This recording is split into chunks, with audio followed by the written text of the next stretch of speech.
Hello, this is Dr. Gregg Mays with your Word Wednesday. This week I want to finish up kind of a mini series I've been talking about on sin. We originally talked about the importance of not hiding your sin, talked about how if you have sin hidden in your life, the enemy, he loves that because he takes that sin and he uses it against you.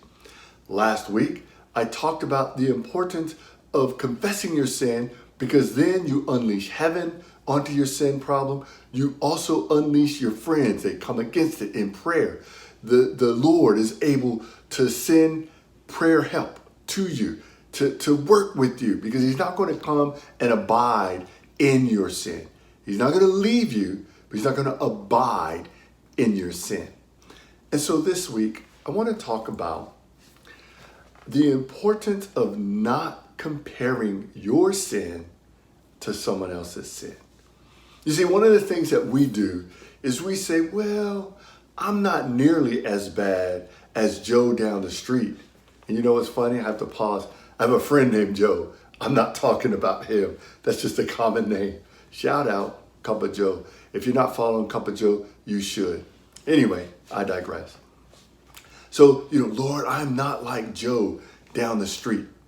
You see, but here's where you get into the problem. All sin is an abomination to God. He doesn't pick and choose, oh, well, this person is only doing that. No. All sin is an abomination to God. Let me give you an example from the Bible. In Luke chapter 18, we find the parable of the Pharisee and the tax collector. And Jesus explains that the Pharisee and the tax collector, they went to the temple to pray. And the Pharisee prayed like this: God, I thank you that I am not like other people, robbers, evildoers, adulterers, or even like this tax collector. I fast twice a week and give a tenth of all I get. You can just get that picture. He's so proud of himself. But Jesus says, watch this. He says, but the tax collector prayed like this. He stood at a distance. He said he wouldn't even look up to heaven. He wouldn't even allow himself to even act like he was trying to be in the presence of a holy God. He beat his chest. And then watch what he says. Oh, this is something. Watch this. He said, God, have mercy on me, a sinner. You see, this tax collector, who is not necessarily a practicing Jew, shall we say, he knew that he had sinned. He knew that he was a sinner. He knew that he had fallen short. And he wasn't trying to compare himself to other people's sin. No.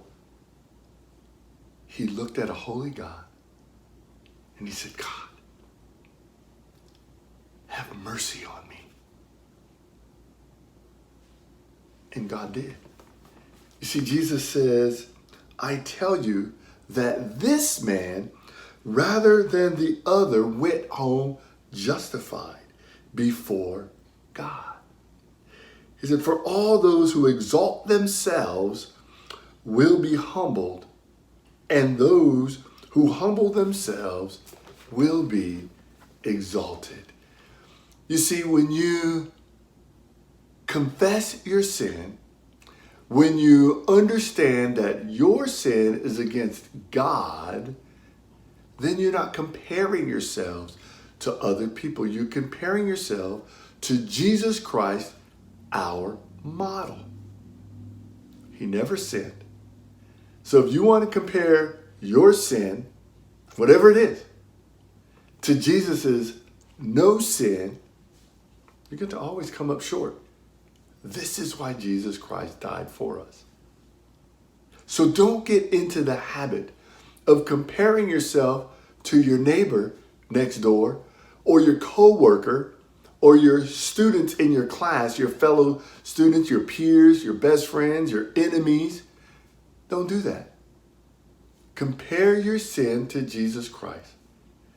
You will find yourself wanting. At that point, you confess it, you leave it, you allow God to cleanse you, and then you move forward in Jesus Christ. This is how you deal with sin in your life.